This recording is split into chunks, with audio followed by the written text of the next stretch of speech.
Once more, the oral history microphone is on the road, and I'm Ray Mofield, as you know. Today we're visiting in the home of Mr. and Mrs. John B. Copeland. This is the New Harmony community of Marshall County. Actually, it's right on Copeland Road, something like about the fifth house from the Simpsonia Highway. And I've known John B. for a long time, because when I first met him, he was playing in a country band at WPAD Paducah. That's right. That's right. Was that Cody Fox's band? Is that what they called it? Or? It was Cody Fox and his Modern Hillbillies was the name of the band. Yeah. Yeah. Oh, we had fun then, didn't we? Yes, we did. Really did. I was just a tad younger at that time than I am now. That's between 45 and 59 that I worked there, period of 14 years.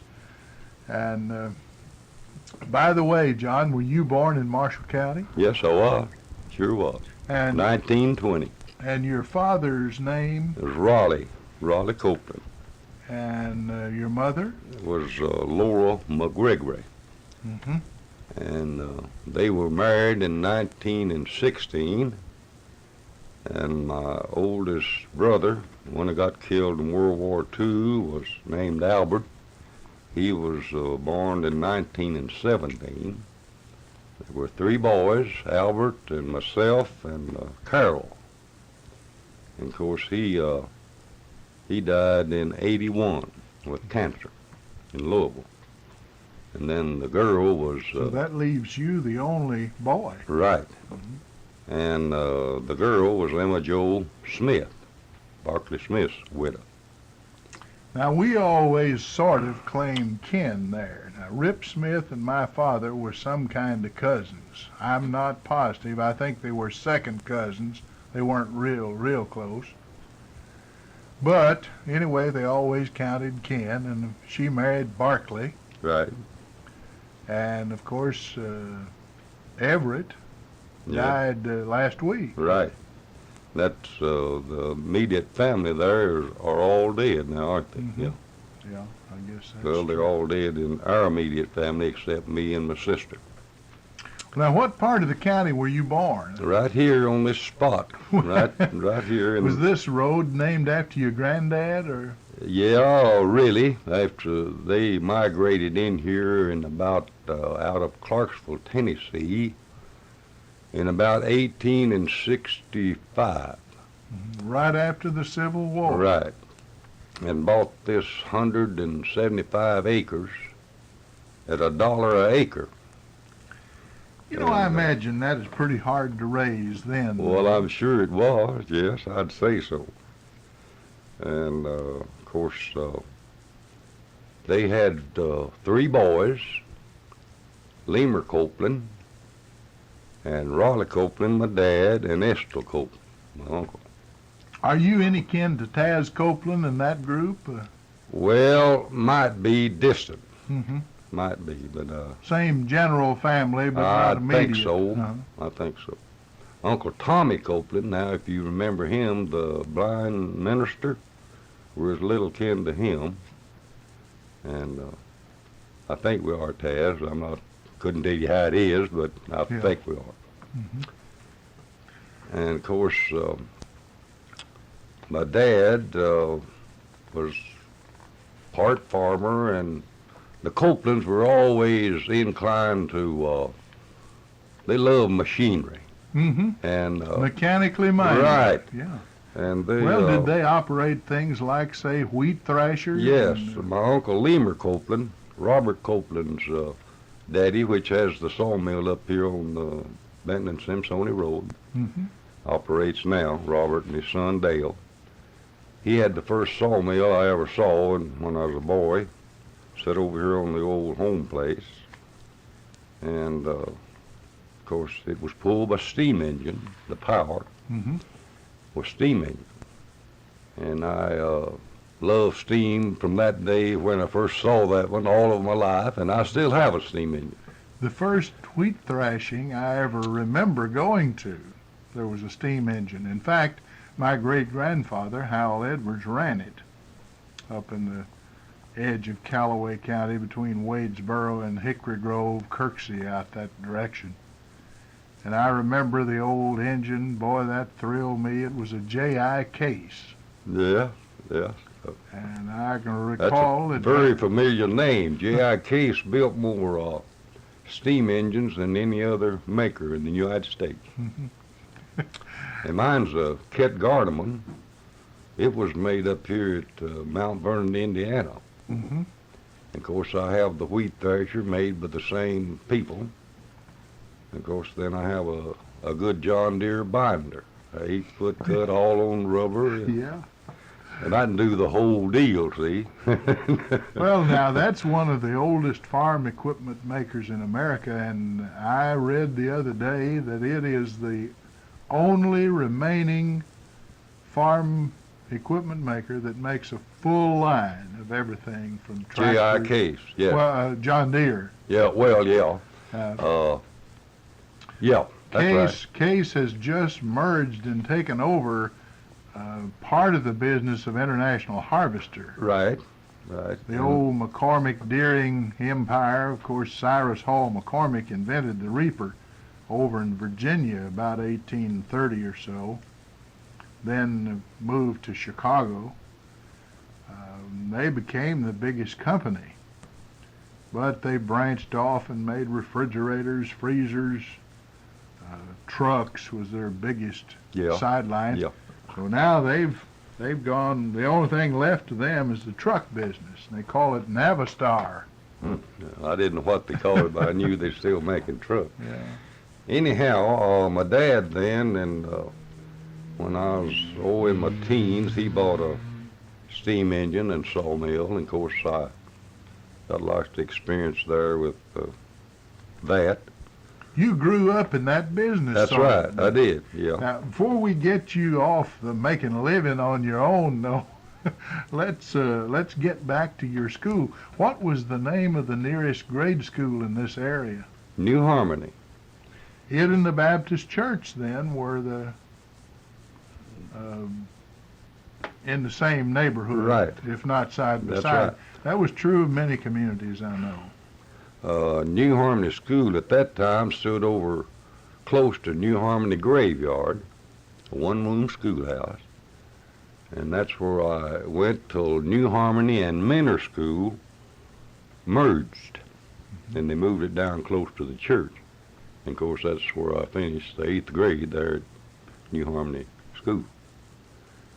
And New Harmony Church was organized, and the first building they had was just below as you turn up off of New Harmony Graveyard Road up to the cemetery, was an old log barn. And some of my kinfolks, which was John Fletcher, helped organize that church and was the first pastor of New Harmony Baptist Church. Well, now there's a Baptist preacher in the county now by the name of Wade Copeland, isn't there?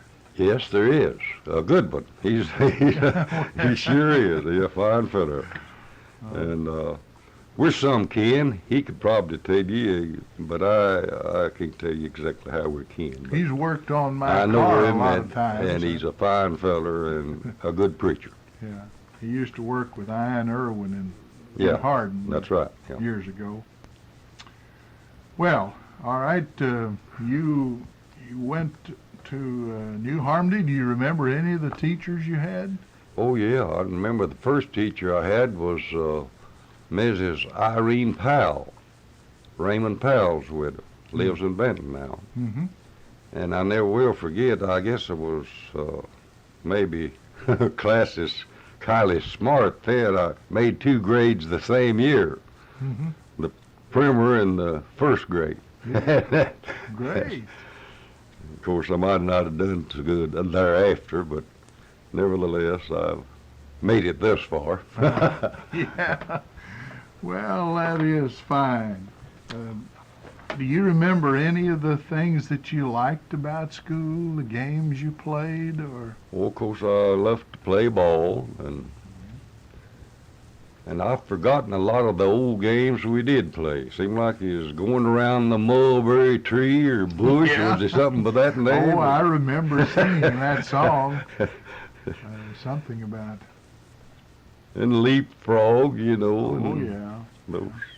Remember all those wonderful days. And all right, then you grew up, and as you said, you did some farming. Yeah. And mostly, well, the first dime I ever made in my life, I guess you'd say, was cut wood. Me and my oldest brother would cut my uncle's wood. He'd furnish the tools, and we'd cut it for a quarter a cord, or a rick. Mm-hmm. And that's back when he had the fireplace, and it took a lot more wood, and it was longer than it is now for the stoves. I think it was 30 inches long. And of course, a cord or a rick was 4 foot high and 8 foot long.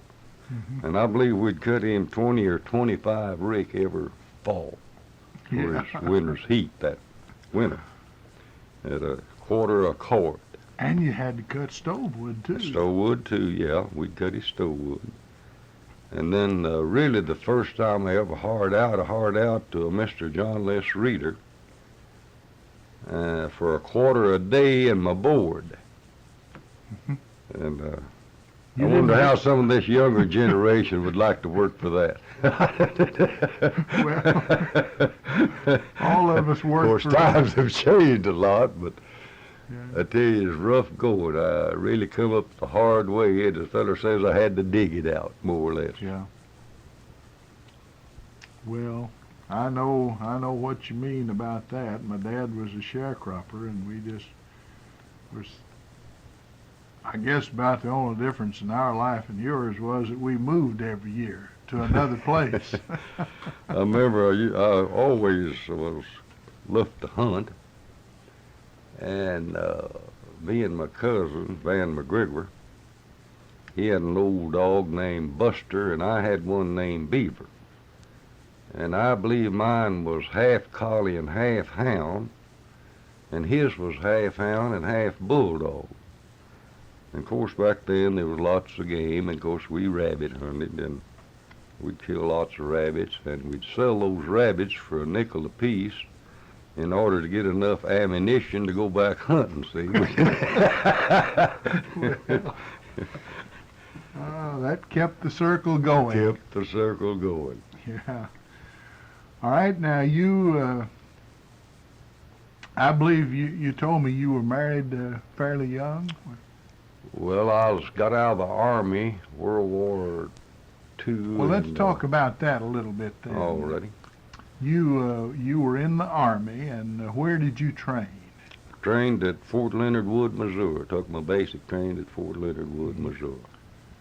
Were you Went sent- in May of 42, May the 2nd of 42, and got out in December the 5th of 45. Did you go to Europe or the I went to the Pacific, Pacific? Southwest Pacific.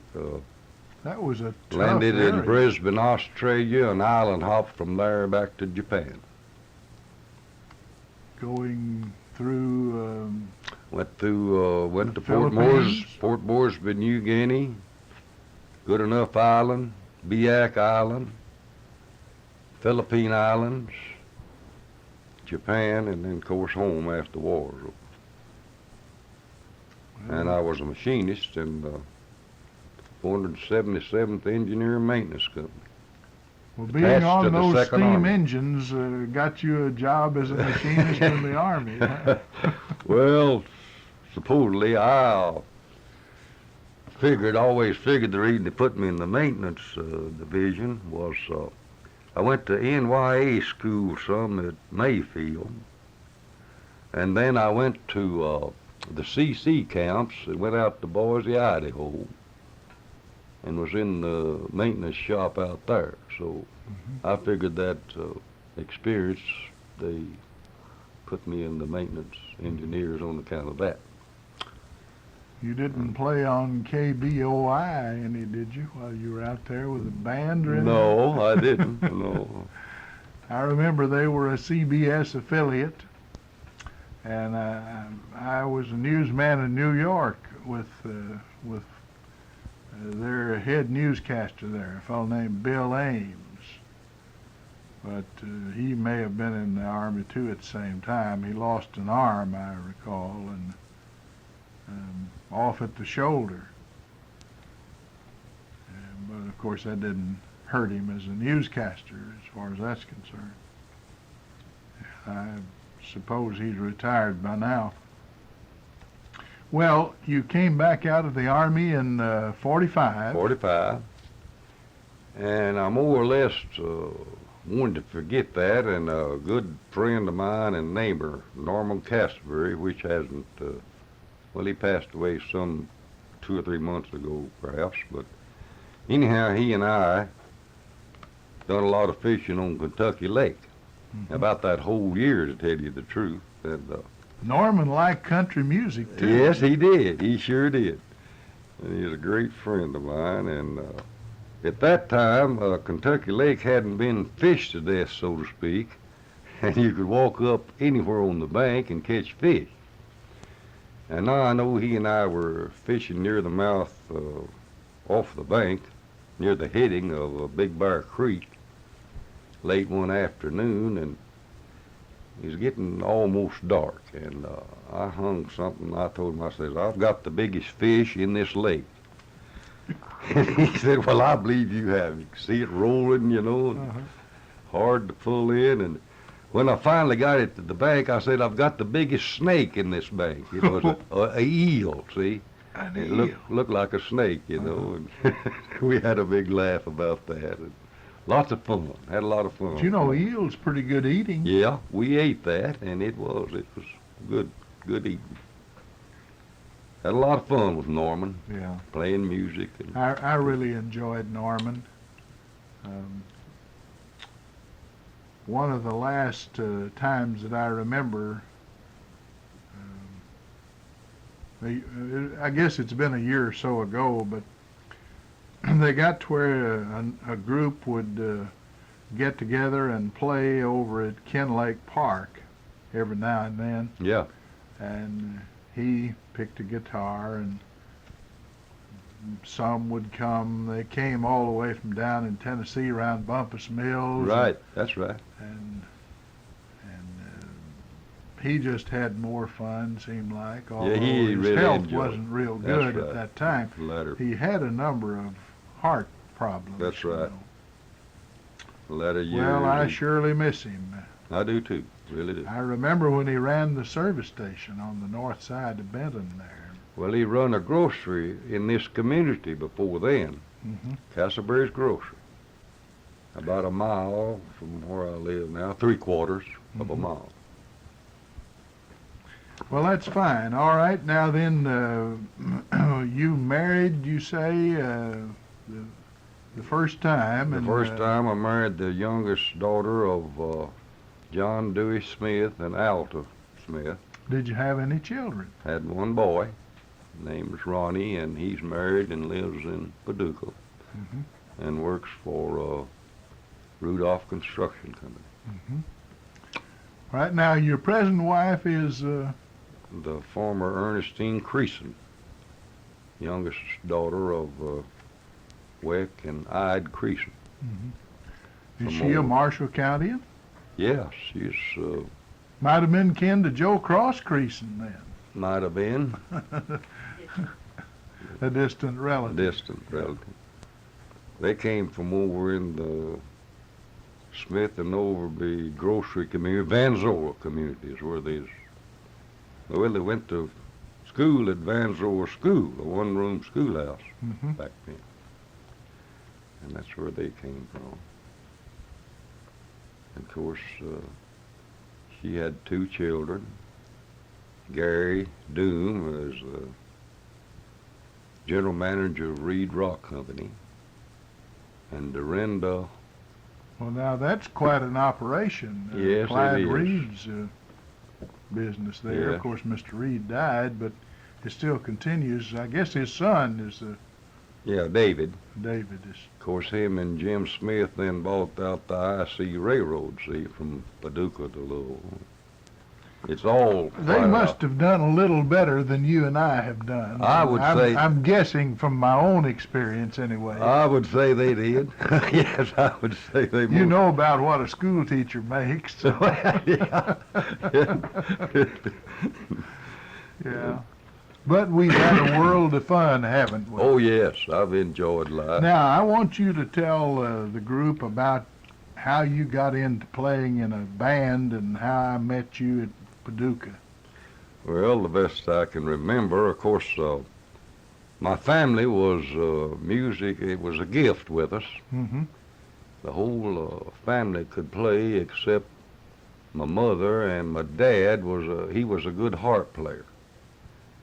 I never will forget one time I'd been squirrel hunting and came back to the house and I heard a racket. Sounded about like a bunch of pigs a squealing. And I kept slipping up and finally slipped up to the door and opened it right easy.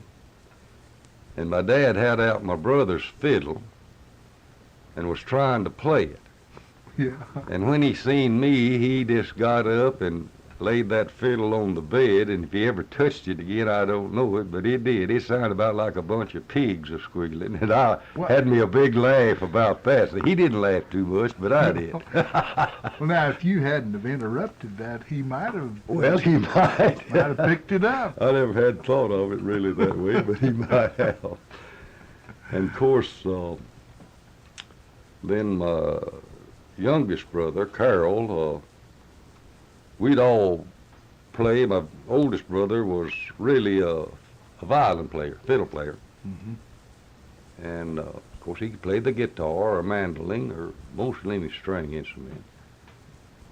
And my sis, could play most any instrument. Well, now, Emma Jo still entertains from time to time. Yeah, she does, doesn't yeah. And she sings in your... Southern Harmony Singer. Right, One of yes. our main standbys. Yes, she does. Yeah. She sure does. And, of course, she could play, and then I played the guitar, rhythm mostly. Never could lead much, but played rhythm. And sang. I always loved to try to sing. I never will forget, there was, in the wintertime, we'd sit around and practice a lot, you know, learn new fiddle tunes or pieces and new songs. And when my youngest brother was 6 years old, there was an old mandolin laying on the bed, I think, and we didn't even know he could play, see. He walked over the bed while we was playing and picked up this mandolin and just fell right in with us and never missed time or a note. And it just tickled me to death, see, all of us. Of course. As Just you a say, natural gift. it's see. a gift. Yeah. And I guess he was really the best all around of all of us kids. Of course, my older brother was good, and my sissy's good, but we always thought he was the best. Yeah. You know, and he went, during the war, I bought him a mandolin. I worked in Detroit some before the war, and I bought him a real good Gibson mandolin at a pawn shop. Give $75 for it. Never will forget it. And while I was, and I bought myself a Gibson guitar. We'd always had these Sears Roebuck from $3 to $5 deals, you know, that Now, wouldn't half stay in tune. Gibson And is the Lincoln Continental, isn't it? Or of the guitar field, sort of? well, it used to be. Martin, of course, and Gritch now makes good guitars, but Fender. And anyhow, he took this little mandolin, caught the train, the L&N, down here at Iola, and went to Jackson, Tennessee to play with a well-known hillbilly band. That's the first job he ever had, playing music for money. On WTJS. I think so, yeah. And he stayed with them, I don't know, a year or so. And, of course, when I came out of the Army, why, I let him keep my guitar while I was gone. I was afraid I'd get it tore up, and it was a real good guitar. And I let him keep it, and when I got home, he could really play that thing, you know. And so he and I sort of got interested, and trying to get us a band formed, and we did, and Mr. Cody Fox was our manager, and you were the announcer there on WPAD. I believe I remember one of the first times that I heard you, and you stepped up and sang At Mail Call Today. Well, I remember singing that song. Of course, that was right after the war, and that was a popular song. Popular number right then. And I probably sung that song. You know, we used to bring in a lot of people in those days. During those years there, 2 or 3 years, we had Eddie Arnold and Tex Ritter. Right, yeah. And, of course, Earl Cole was our fiddle player, and J.T. Bell was our comedian and guitar player. And Helen Berkeley from Paducah was the girl singer. Of course, me and my brother, we sang duets. And you know, that was a talented group. Yeah, all of them except maybe me, but I tagged along. So. I think if you had decided to go to Nashville, you might have made it. Well, might, but anyhow, we played there for, I guess, 3 months. Played all the school around, put on shows, you know, and different things. And then we went to Harrisburg, Illinois. WEBQ. Right. And we played up there quite a bit. And I remember one place that we went that I enjoyed going and entertaining for them, and that was the Marion Veterans Hospital. Oh, yes. And we entertained there for them. And there was a rodeo come into West Frankfort, and we followed that to 3 or 4 different places that they went and played for them. And I believe Earl Cole, the fiddle player, quit while we were up there, and we run into a guy that was a good fiddle player, Joe Weatherspoon, that used to play with Ray Duke and his bunch down in Blytheville, Arkansas. KLCN. Right. And he had joined us, and after we'd played there 3 or 4 months, we came to WKTM in Mayfield. That was the first station I ever built. Mr. Lackey had sent me over there in the summer of '46 and said, I want that up as quick as you can get it. We went on in a tent. Right. We played in a tent for the studio. That's the truth. And I'll never forget an incident that happened while they were on their first program there. Mr. Joe Weatherspoon, our fiddle player, was playing an old familiar tune, The Mockingbird. Oh, the greatest. Yeah. Of course, that's the tune where they make the fiddle sound like different birds, you know. And I never will forget the hair on his fiddle bow came out at the bottom end, and of course was hanging. But there was enough rosin on that stick that he just kept on playing and never missed a note. And me and my brother got so tickled, we like to fagged out. We couldn't hardly play on account of that. So oh, I never heard of an incident like that. Had a lot of fun. Then we played there, I don't know, maybe 3 months, and went to WHOP in Hopkinsville. Played up there a while, and the band split up while we were there, and me and my brother, Carol, went to Louisville and went to work at the Mingle Furniture Company, making furniture, or where they make furniture. Oh, yes. I have a bedroom suit by Mingle. Yeah, they made good furniture, sure did. Well, you know, we only have about 1.5 minutes left, and I just wonder if there's any particular thing you'd like to tell. Do you have any more funny stories like the fiddle bow coming apart, or?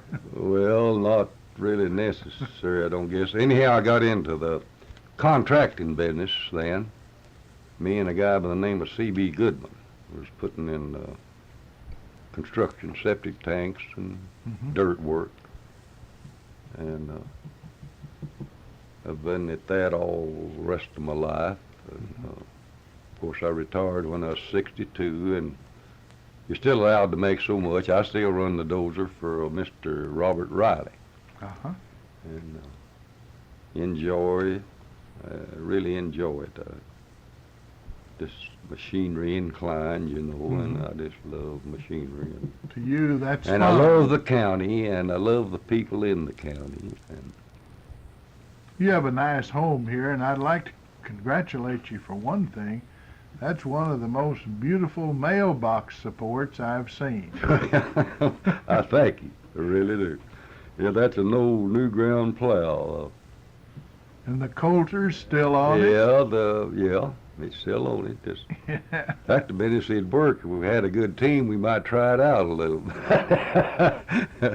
The only thing that hurt me when I saw it, I remembered plowing in the new ground with one of those and how it kicked you. Yes, they'd knock you down. I've been knocked down with them. They really kick you. Well, John, I wish we had more time, but you